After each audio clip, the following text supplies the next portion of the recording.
All right, it's fantastic to have Kira Goldner here.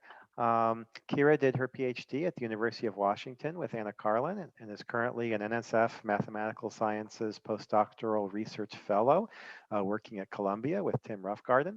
Her research is in algorithmic mechanism design with a particular focus on problems that connect algorithms and society. Kira is recipient of the ACM-EC 2019 Best Paper with a Student Lead Author Award and the ACM-EC 2020 Best Presentation by a Student or Postdoctoral Researcher Award. Today, she'll be telling us about the mechanism design for social good. Just before I hand over to Kira, if you have questions, you can use the chat feature, or if you're a panelist, just unmute yourself and go ahead and ask. So Kira, take it away. Thanks, Avram. Okay. So I think most of us know that our society is largely run by algorithms, whether they're telling us what route to take to work or they're determining in which order we get the COVID vaccine. Here are a couple of algorithms that you might not think about on a daily basis. In online labor markets, in platforms like Upwork, we have both workers and employers, and the algorithm that the platform uses determines which workers should be matched to which jobs and tries to maximize beneficial employment.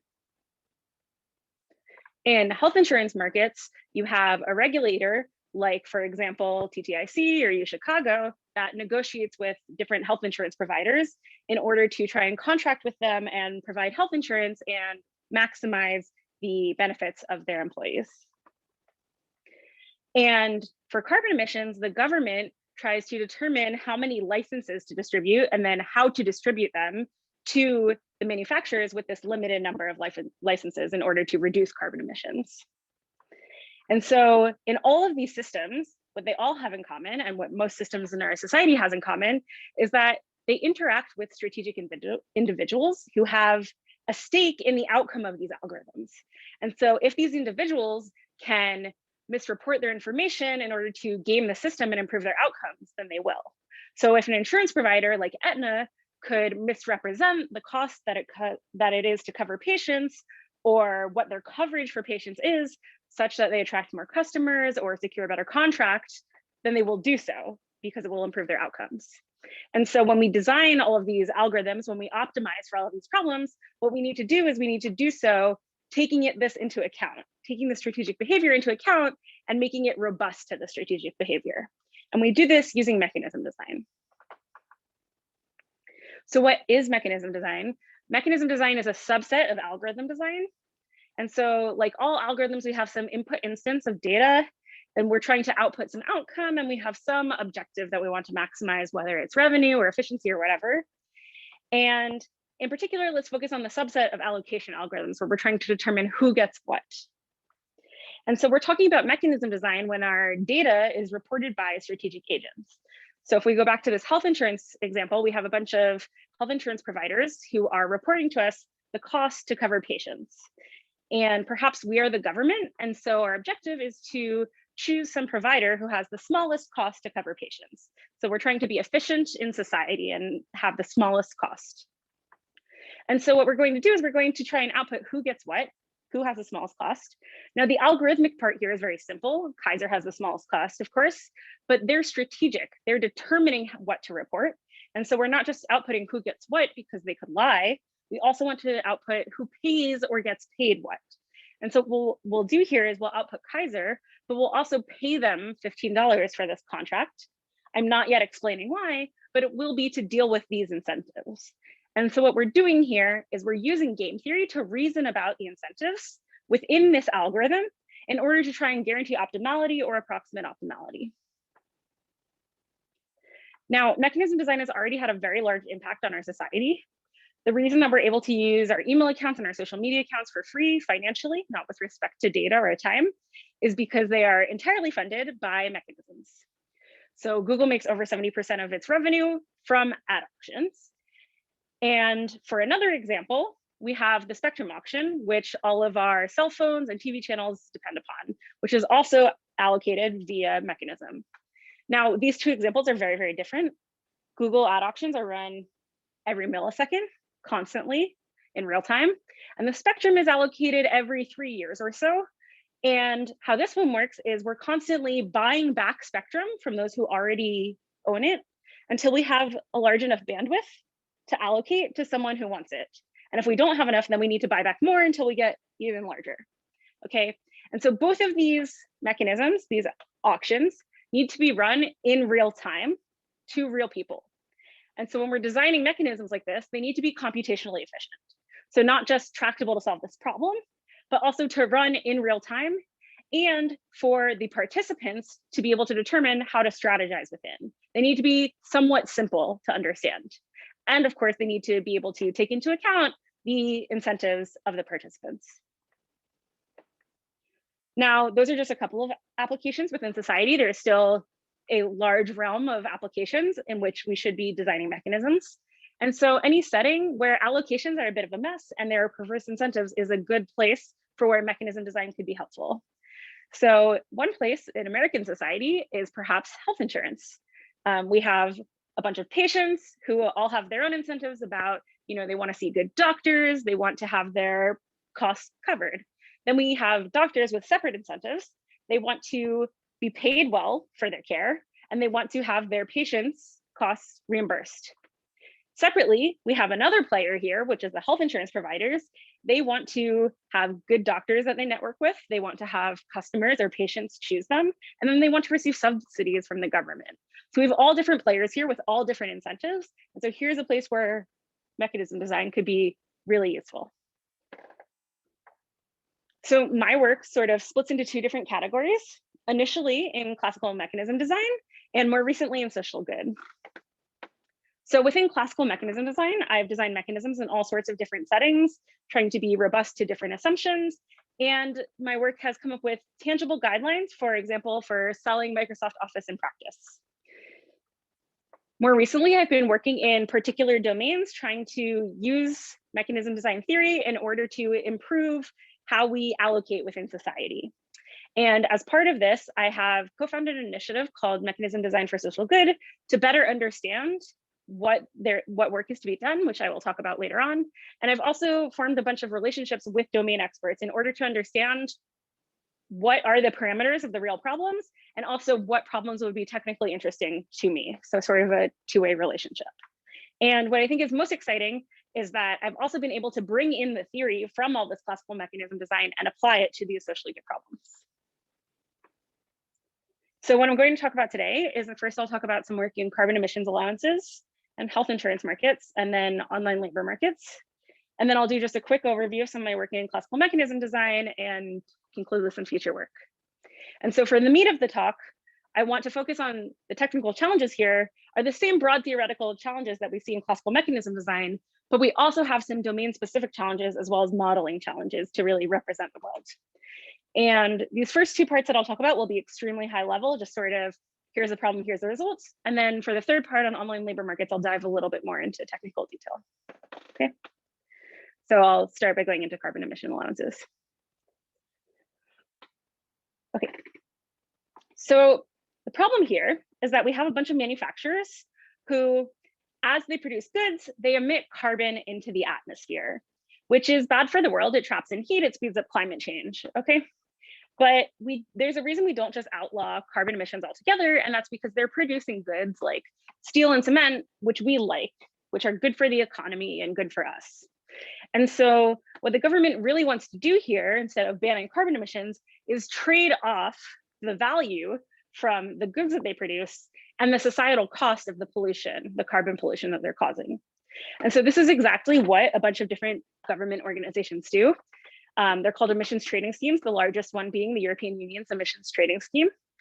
And what these emissions trading schemes use in practice is called cap and trade. And so what they do is they cap the total amount of carbon pollution that will occur in the next year. They determine some caps, say 100 metric tons of carbon can be polluted in the next year. And then for every metric ton of carbon that will be polluted, you better be holding a license. If you're gonna emit carbon, you need to be holding a license for it. And so the question now is, of these limited amount of licenses that I've determined can happen in the next year, how am I going to distribute them among all of the manufacturers who want them within my realm that I govern? Okay. So here's the setup, here's the model. We have some manufacturers. They have a value for each successive license. So the blue manufacturer has a value of $45 for the first metric ton of carbon that they pollute. Okay, so they pollute a metric ton of carbon's worth of steel. They produce that much steel, they sell it, they earn their revenue, that's worth $45 to them.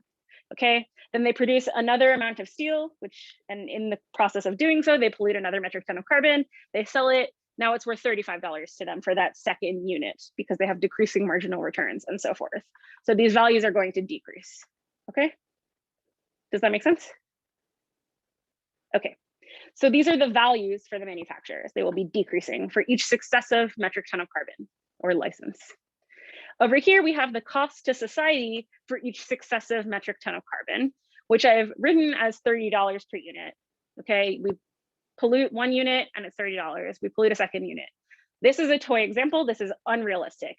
In reality, it is increasing. Okay, in reality, the more pollution there is, the worse it is for the world. It gets worse and worse and worse until the world explodes. Okay, so this should be increasing, but for my toy example, it's constant.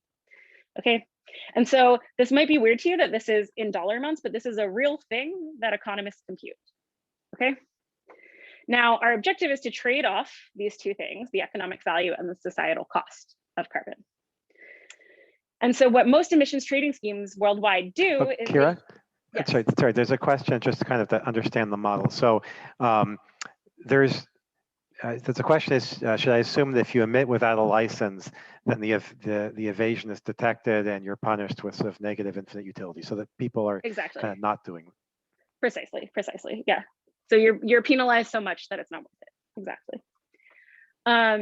So what is used worldwide in most of these emissions trading schemes is the uniform price auction in order to distribute these licenses.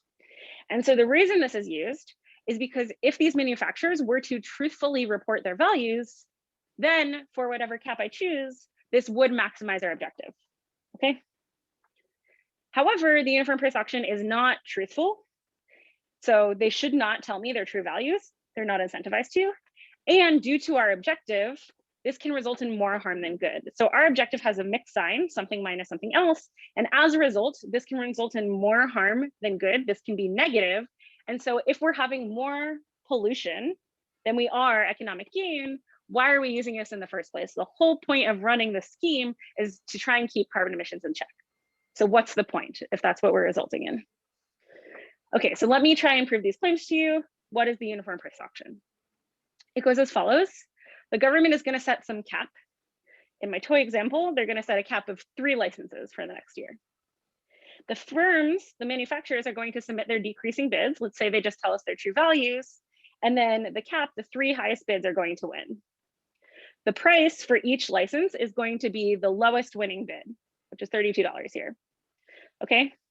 And so our objective here is going to be the value from these 3 licenses minus the cost of polluting 3 units, which is $22. The blue manufacturer's utility is going to be his value from the 2 licenses minus his cost for the 2 licenses, which is $16. If instead he were to lie and say he only wanted 1 license, he'd only get 1 license, but now the price would decrease so much that his utility would actually go up. So he's only getting 1 license now, but the price decreases so much that this is actually better for him. And what's more is that now that our value from this allocation is worse while our cost for polluting 3 licenses is the same. And so we're actually having this more harm than good issue. We're having more pollution than we get in economic gain. So what's the point? Okay. Now, in practice, there are actually 2 more parameters on this mechanism. We have both a reserve price and a price ceiling. So what are these? A reserve price means that we can set a price that says we will never sell below this price, even if we wind up selling fewer than the cap. And so what we can do in this example, because I set our cost as such, is we can set a reserve price of $30. And if we set a reserve price of $30, our blue manufacturer will never actually demand so low. We'll never say, I only want 1 license, because he'll never get that low price of $10. And so he'd always rather have those 2 licenses. So this actually fixes the situation. We can also have this price ceiling where you can always buy extra licenses for a very large price, such as $100. And the reason that we have this reserve price and this price ceiling built into this mechanism is because we have to write this mechanism into law before we know what the economy is going to look like this year. So these are sort of emergency valves in case we get the supply and demand completely wrong. Does that make sense? Okay, so the question I want to ask is, can we fix this allocation of licenses to be robust to the strategic behavior? So this is the mechanism that's used all around the world. I'm not going to go to the European Union and say, hey, I want you to use a completely different mechanism because your mechanism is broken with respect to strategic behavior. But I might go to them and say, hey, maybe you should set your prices a little bit differently within the mechanism you're already using because it would provide better guarantees against strategic agents. So my question is, within this framework that everyone's already using, can I just tune my parameters a little bit better? Can I tune the cap and the reserve price and the price ceiling to provide better guarantees against my strategic agents? Does that make sense? Okay. So again, these first two parts are just going to be very, very high level. So that's the problem. And the result is yes. So we can give a constant factor approximation to essentially what they think they're getting, which is they're assuming that they're only having true reports and they're optimizing over this best cap, reserve price, and price ceiling and getting the best objective there. So this is not the optimal objective total. This is the best objective for this mechanism if everyone were truthful. And we approximate this under the fact that we know we're getting strategic behavior. We choose a cap and reserve price. So what we're really doing here is we're choosing a reserve price that's a function of the cap. By choosing this clever reserve price, we're guaranteeing that we never have any more harm than good. So we always have this positive objective. And what this is essentially a price of anarchy result, if you're familiar. So we guarantee that we always have this never more harm than good issue. We always have, sort of an approximation with our strategic behavior by having this reserve price function. Then using this reserve price, we optimize our cap. And by optimizing our cap, we can get an approximation to essentially what they think they're getting. So it's sort of a two-step process. So that's the result. Are there any questions there?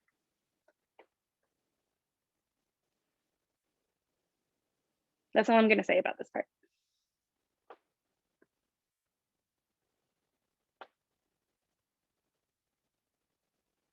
Okay.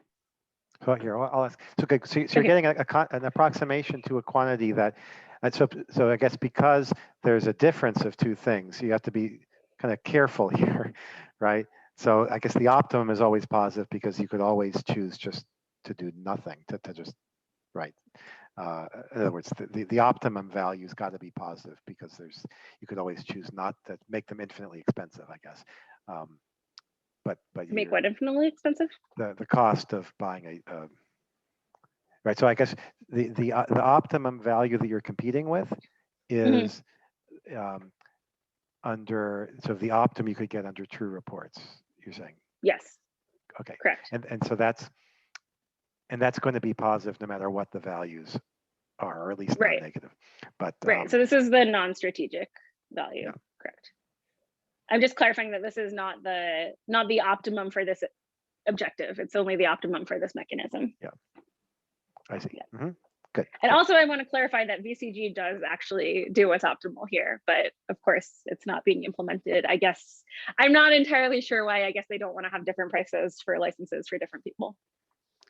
It was never even considered in any of the emissions trading schemes. I see. Yeah. There's a question that says that asking, how do economists or practitioners think of order one results? That's a great question. Very poorly, unless the constant is extremely small.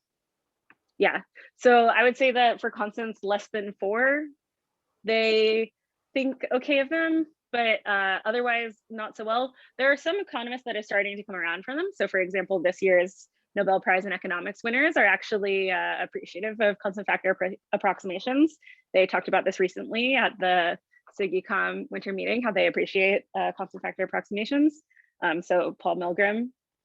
But in general, they are not super appreciative. They would rather change to the benchmark than have a constant factor approximation that is large to the optimal benchmark.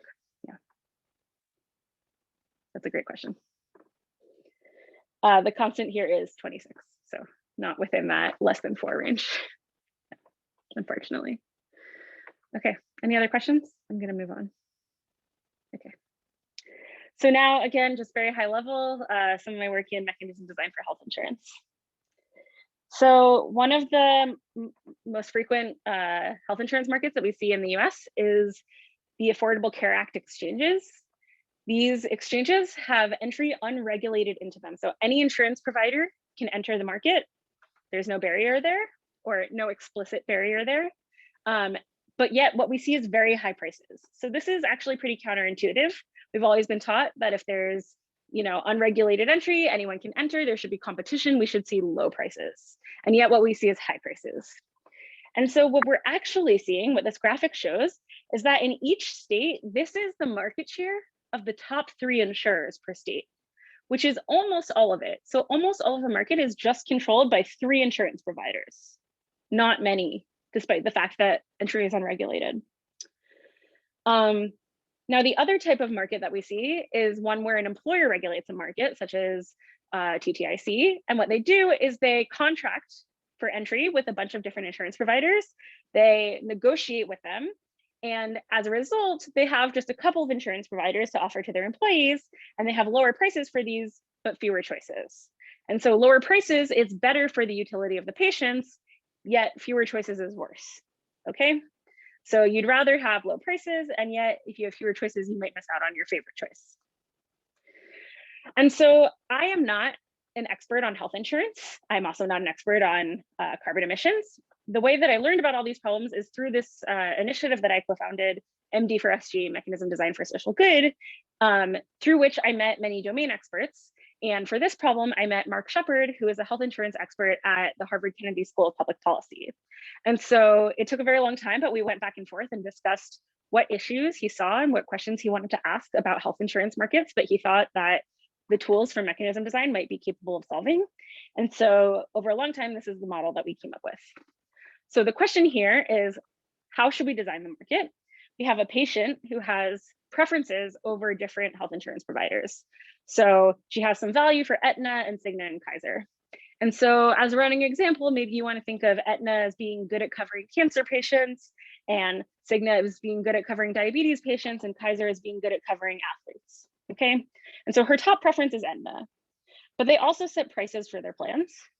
And so she's going to maximize her utility, which is the difference between her preference and the price.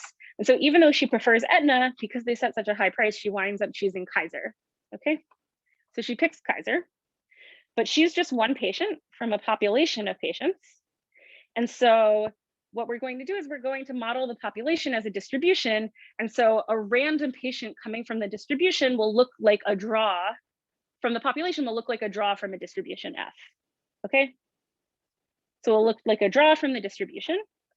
And these are her preferences. They don't change. They're hers, they're her private information, but a random one will look like a draw from a distribution. And the providers are going to strategically decide on what prices to post by reasoning about what the agent preferences might be when a random patient comes from this distribution, and the fact that the other providers are also being strategic. So they don't know any more information except for that they're being strategic. And we have these 2 different settings that I mentioned. We're going to refer to this first one where entry is unregulated as the free market, and the second one as limited entry. And in particular, we're going to focus on the rule that I'm the regulator. All of the insurance providers are going to tell me what price they want to post, and I will let them all into my market except for the most expensive one, who I will not allow in. So I'm just going to kick out the most expensive provider. Okay. And so the question I want to ask is just, does it benefit consumers to limit entry? Would it be better if in the Affordable Care Act, I applied a little bit of regulation on the prices, okay, to kick out the most expensive provider? Does that help? Should I act more like the employer market? That's the question. And just as an example for why this might help, even though it's counterintuitive, and this is not really something in the model, but just sort of an example that might help your intuition, is if we do have these examples of cancer and diabetes and athlete providers, and if our population happened to be divided into those 3 groups, then each of those groups would just choose their favorite provider. And so what we really have there is 3 monopolists and no competition. And then if we were to exclude Aetna from the market because they post the highest price, now we have the cancer patients choosing between Cigna and Kaiser, and now Cigna and Kaiser have to compete for the cancer patients, and now we would have lower prices. Okay. So what we have to do is we have to determine how these insurance providers are going to act in equilibrium based on the market design, based on whether we're in the free market or the limited entry market. And what we come up with is we come up with a formal condition on the population of the patients that when it holds implies that it's better to limit entry into our market. And so the takeaways here, first off, what I think is really, really cool is that we use the theory of revenue maximization to get our results in this health insurance market, which has seemingly nothing to do with revenue maximization. So I think that's really cool because the theory of revenue maximization is so developed because of all of our applications and ad auctions and everything, and yet we can use it here in health insurance. Second, what this condition looks like is it says if the population's distribution doesn't have a heavy tail, then it's better to limit entry. So what do I mean by that? I mean that if it's exponential or lighter, then it's better to limit entry. So intuitively, the reason here is that then the first and second choice probably aren't too far apart. So if we kick out your first choice, your second choice isn't so far away, and you'd rather have the cheaper prices and get stuck with your second choice. And what's nice is that many typical distributions satisfy this condition, such as uniform and exponential and Gaussian. So there are many cases where it's better to limit entry. But I'm not assuming anything about the population. All I'm saying is we can take a look at what the population looks like and then determine what to do. So that's the result. Are there any questions there?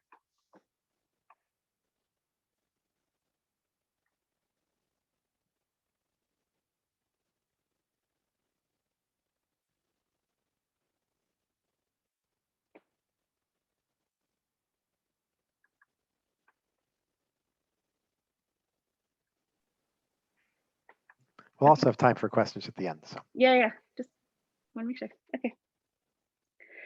All right, so now I will move on to online labor markets, where I will dive into a little bit more technical detail so that you can see more of what I do on a day-to-day basis. And I think online labor markets are a place where we have the potential for a lot of social good. Online labor markets allow you to work from anywhere. Whether you live in a place with lower wages, you can now work in a place with higher wages. Whether you have to be at home because you're a caretaker, because you have some medical condition, because it's a global pandemic, I don't know, whatever. And so I think it's a really important place where we can look at the platform and try and help them maximize beneficial employment. And so the running example I want you to take here, suspend your belief a little bit, is that we have a bunch of web designers, our workers, and they all create identical websites. They all have equivalent talent, equivalent websites, and we have a bunch of employers who want a website for their business. So let's start in the simplest case where we just have one employer and one worker. And so the employer has some private value for the work. This is how much traffic the website will drive for their business, $40. That's how much they want for the website. And the worker has some value for their time or labor, $35. This is the minimum amount that they'll accept to do the job. Okay. And our goal again is to maximize employment when it's beneficial.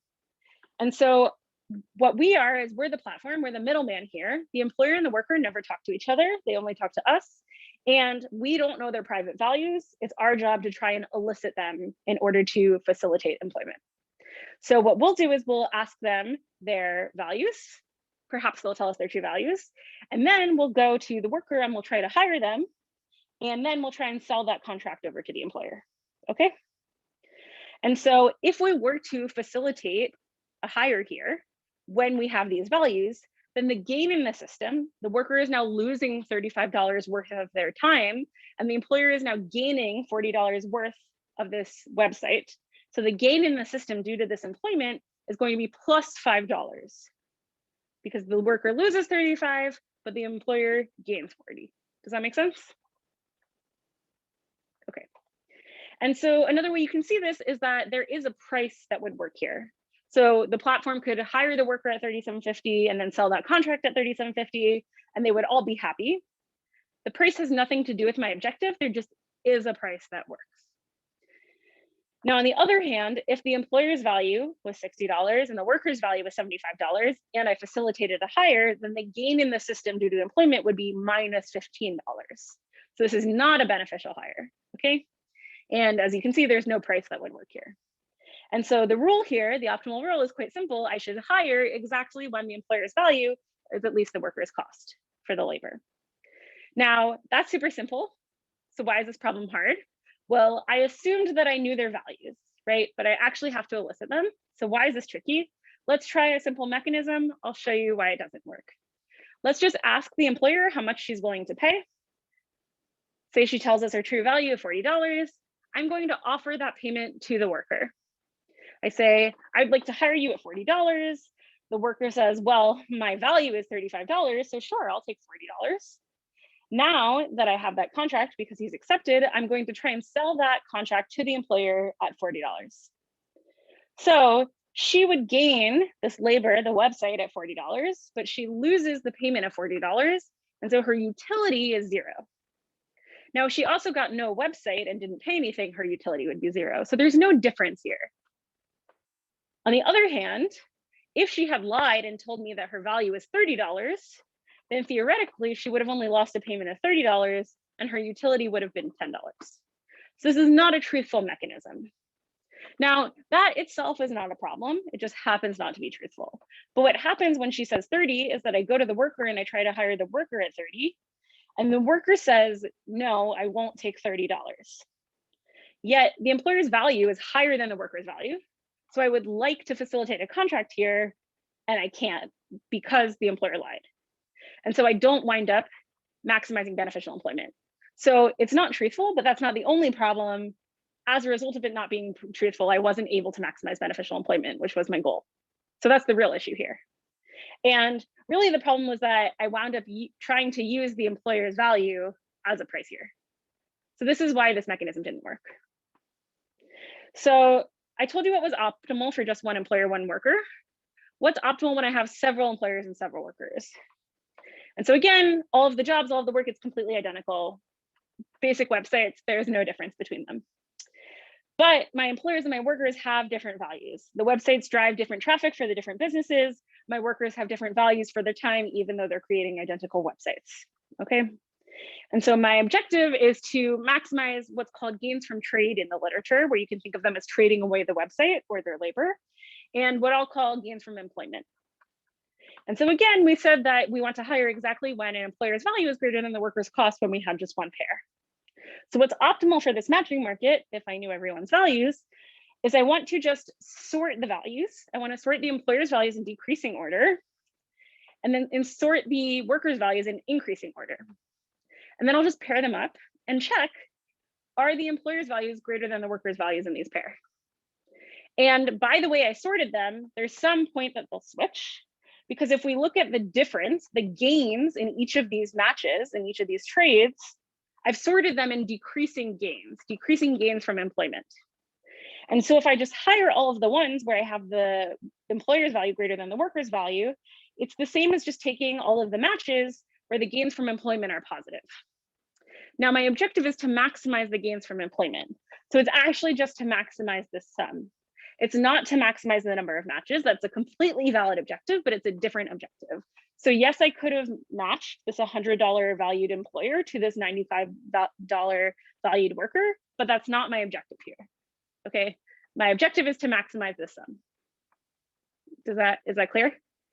Okay, and so in order to maximize this sum, whatever these values are, the best thing to do is to sort this in decreasing order and just take the positive ones, which is exactly the same as sorting these the way I did and just taking all the matches in this order. So that's the optimal solution if I knew the values, okay? But I don't know the values. And so in order to try and figure out what the optimal solution is, we need a mechanism that solicits this information. And in order to solicit this information, the mechanism should have truth-telling, maximize the expected utility of the employer and the worker, and the agents should not regret participating in my mechanism. And what's more is that the platform shouldn't lose any money. Otherwise, why am I providing this service if I have to pay the employer and the worker in order to match them? Sure, I want to maximize employment, but I don't want to lose money myself. Okay, so those are my criteria in order to try and have this optimal matching. And yet, unfortunately, there's an impossibility result that says even for just one employer and one worker, there is no mechanism that can obtain the optimal gains from employment and satisfy these three criteria that we need. Okay, so that's not great. So what do we do with this impossibility result? So one approach, of course, is approximation. And there's a lot of work here. I have some work here myself. But all of these mechanisms depend on the details of the employer and worker populations in order to get approximations. And if I don't want to do that, what can I do? So what I'm going to talk about today is that instead of approximation, what I can do is I can recruit additional employers or workers to my market and then use a very simple mechanism to beat the optimal gains from employment in the original market before I've recruited more people. And so the inspiration for this type of result comes from, first off, there's a result in revenue maximization that does this sort of thing. And also there's resource augmentation that does this sort of thing. Okay. And so in order to have this result, we need to answer two questions. First, which mechanism should I use in order to do this? And second, how many employers do I need to recruit in order to get this result? Okay. So here's the mechanism that I'm going to use. First, I'm going to ask all of the employers and workers for their values. Then, with the values they tell me, I'm going to compute the optimal solution, the one that I told you. So I'll just sort them all, hire them in the way that I want to. But I need prices to hire them. And the prices here are crucial. And this goes back to my second slide of the talk, where I told you that the algorithmic part can be easy, but the price part is hard because that's what incentivizes them to tell me their true values. So what prices should I use for the contracts? Okay. So what I'm going to try to do is I'm going to try to use the first unsuccessful employer's value as the price. So what do I mean here? I mean the first employer that didn't get a contract, this $42, I want to use that as my price. So what I'm going to do is I'm going to try and charge all my employers $42 and pay all my workers $42 that are getting contracts. Now, my employers are happy to be charged $42 because they're sorted. So they all have values higher than $42. The question is, are my workers happy to receive $42 for the job? They're also sorted. So this is the most expensive valued worker. So all I need to do is compare these two. And if this worker is happy to receive $42, then we're golden. Okay. So in this case, we're good to go. We can just use $42. But that might not be the case. It might be that this employer has a value of $30 and this worker is not willing to receive that payment. So what do we do in that case? What we're going to do in that case is we're going to have to do something else. What we're going to do is we're going to remove the last pair that was supposed to receive a contract, this $45 and $40 pair. So we're going to remove them and then use their values as the prices. So we're going to charge all of the employers who are still getting contracts $45 and pay all of the workers who are still getting contracts $40. Again, they're sorted. These employers will be happy to pay $45. These workers will be happy to receive $40 because of the sorting. What's more is because they were supposed to get a contract, we're charging more than we're paying, so the platform's not losing any money. Finally, because I removed this contract from happening, we're using the values of employers and workers who are not getting a contract, so we won't have any incentive issues. The incentive issues we saw in that previous mechanism was only when we tried to use the value of someone getting a contract. Okay, so it turns out that this will abide by truthfulness and everything. And the only issue is that we are losing compared to opt in this case. We're losing this last contract. It's the contract that gets us the least gains, but we are losing compared to opt. Okay, and I wanted to fully beat opt. So how are we going to fix that? We're going to add these additional employers. Okay, and I don't mean after the fact. I mean, I'm going to do a thought experiment of what would have happened if I'd had additional employers in the first place. Okay, so suppose I was in this case where I had this $30 employer here, and so I was going to have to go into this reduction case. What if I had had an additional employer and that additional employer had had that $42 value? Then when I had done that comparison, I wouldn't have had to go into that reduction case, right? then my first unsuccessful employer would have worked and I wouldn't have had to reduce and I wouldn't have lost compared to opt. So really, if I'd had any additional employer over $40 over this most expensive worker's value, I wouldn't have had to reduce. And so what I need to do when I analyze this is ask, what's the probability of going into this reduction case? And what's the probability that bringing in an additional employer would prevent that? Okay. And so that's what the analysis looks like. I don't have time to get into it, but these are the types of questions we ask about what if we'd had more employers in the first place? Would this fix in expectation our gains compared to the original market? And so what our result is that we show how many additional employers or workers, you can flip how the mechanism works, we need to recruit in order for the gains from employment of this employer hiring mechanism in this new larger market to beat the optimal gains from employment in the original market. And it only depends on the size of the original market. So why is this interesting? First off, the mechanism is very, very simple. I just asked them for their values and then did this very simple algorithmic calculation. And it's population independent. I didn't have to know anything about the populations that the employers and workers came from. Second, it satisfied all of our criteria about being truthful, about me not losing any money, no one regretting. Third, the proofs are cool. Unfortunately, I don't have time to show them to you, but I'd love to talk about them offline. For one of the cases, it's something I think you could teach in a class. It's really cute. And also in certain settings, the additional number can be really small. So for example, when the employer and worker population are the same, when they're identical, I don't have to know what they are, but if they're identical, you only have to add one. So whether you start with a single employer and worker or whether you start with 100 of each, you only have to add one. Okay, so any questions there? Okay, let me move on.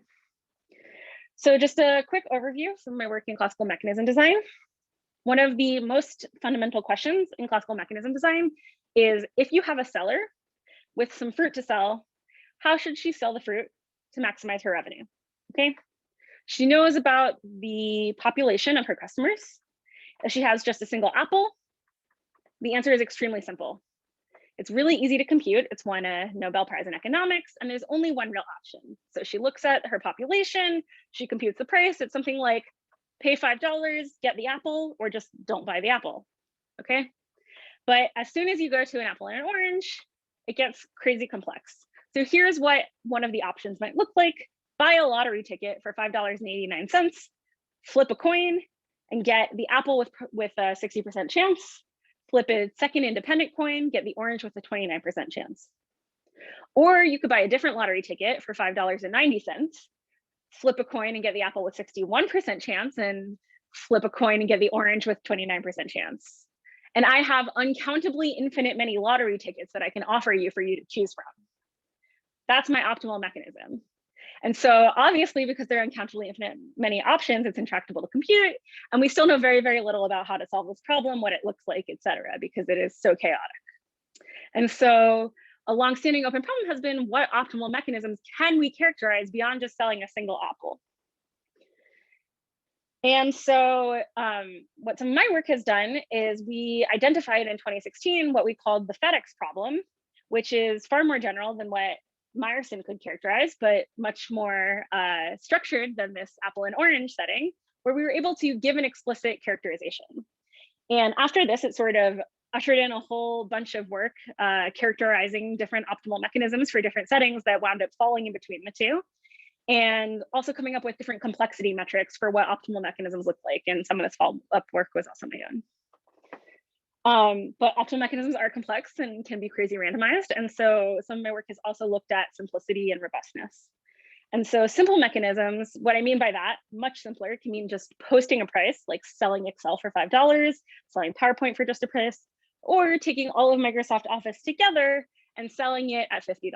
And so the question is, if you're just using much more reasonable mechanisms like this, then what approximation can you get to the optimal revenue that requires all those crazy lottery tickets? And my work has also looked at, settings and the question of how can we be robust to the different assumptions of various settings, such as risk attitudes and so forth. What if we want to spread across different settings and be robust to them at different times?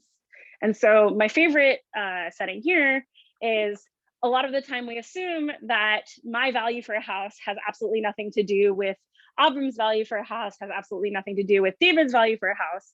When in fact, if we're looking at the house and I happen to know how the roof is and Avram happens to know how the pipes are and David happens to know how the foundation is, really my value for the house depends on all of that information, and I would like to know it before I know how much I'm willing to pay for the house. And I'm sure that's true for Avram and David as well. And so the interdependent setting takes that into account and can model all of these different settings and whether our values are independent or not. And so lastly, some of my ongoing and future work.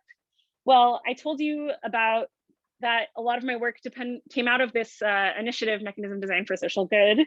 The way it started was that my friend Redi Adebebe and I, in 2016, we basically got together and decided we wanted to explore a bunch of topics that had been relatively underexplored in algorithmic mechanism design. And we got a bunch of our friends together and started meeting bi-weekly on Google Hangouts back before everyone was meeting daily on Zoom because we weren't at the same universities.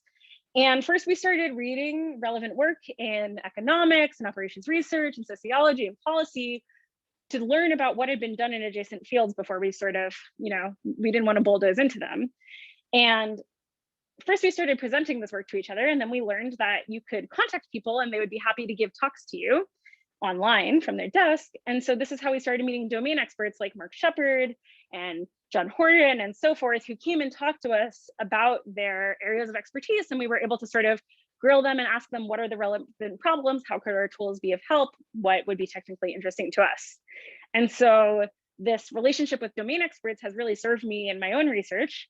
And since then, MD4SG has really grown. And my goal has sort of been, myself, learn from domain experts, find potential problems to work on, find collaborators for the process, and then facilitate that for others.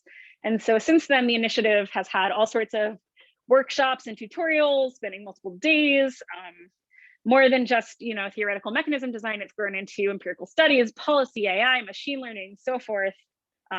Many different working groups that meet online to do research together, a colloquium series, all sorts of resources on our website. Pretty much any research area could find a home in this initiative. And we're actually having our first ACM conference this October. So stay tuned on that. There will be both a research track and a practice track. So some things that I've been working on now are bilateral privacy agreements. When you use any application, basically, you opt into a bilateral agreement for the terms of service. It's you and just the application, right? But the thing is, when you release your data, then the data collector can learn on that data, improve their algorithm, and it can wind up impacting someone else completely. And so for applications, think about digital contact tracing, cancer research, the census. And so I've been working with my postdoc host, Tim Roughgarden, as well as privacy scholar Helen Nissenbaum and law scholar Salome Villen about for what applications could bilateral agreements actually be really harmful. And so we've formulated a mathematical model and tried to think about what are we trying to optimize and when can bilateral agreements completely not do that? So when would regulation help? What other agreement models might be better? Another problem that I'm really excited about has to do with healthcare and what's known as money burning in the literature. So the question is, how should we allocate treatments? We're the government. Think of everybody as being on Medicaid. We don't want them to pay for their treatments. Patients have some preferences over their hospitals and doctors and treatments, but resources are limited. So we can't give everyone their first choice. And so what winds up happening is that we use wait time. Everybody has to wait, and that's sort of used as a payment, but nobody benefits from it. There's not somebody getting that payment and being happy. Nobody benefits from wait time. And so our objective here is to try and allocate treatments and maximize this aggregate health minus wait time, because wait time is not good for anyone. And so we're trying to work on a framework for approximation because this is actually a very complex multi-parameter problem. And what's really cool here is that in some ways it looks really like a classical mechanism design problem. If you replace this with, patient value minus payment, it looks exactly like all of these mechanism design problems we know. We know exactly how to approximate this problem in every way. We have all of the techniques in the literature. But by replacing this payment with wait time, it is a completely different problem, and it's so much less clear how to import these techniques, and it is an extremely important problem in society and also a fascinating technical problem. So I'm really excited about this problem. One more problem I want to mention is I think contract design is really interesting. you want to pay agents based on their actions. And so if we go back to sort of our algorithm setup, we have, our input output objective, but here, instead of having strategic input, you have the algorithm is being performed by strategic agents. So you want to incentivize them to perform the algorithm that you want. And so think of crowdsourcing here. Think of, you have a bunch of city bikes and you want to incentivize them to put them back in the right place, or you have Waze and you want to collect the information or other data collection. But the thing is, for contract design, you're subject to privacy, you're subject to labor laws. And so how can you try and optimize your contract design here when you're subject to all of these different laws and constraints? So these are just a couple of ideas that I have so far, mixing mechanism design with different domains, but really what I'm looking for is a home where I can have lots of collaborators with their own domain expertise. And so that includes all of you and your domain expertise.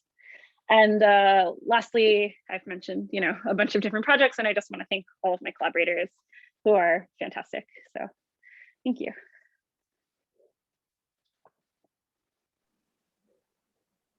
Great.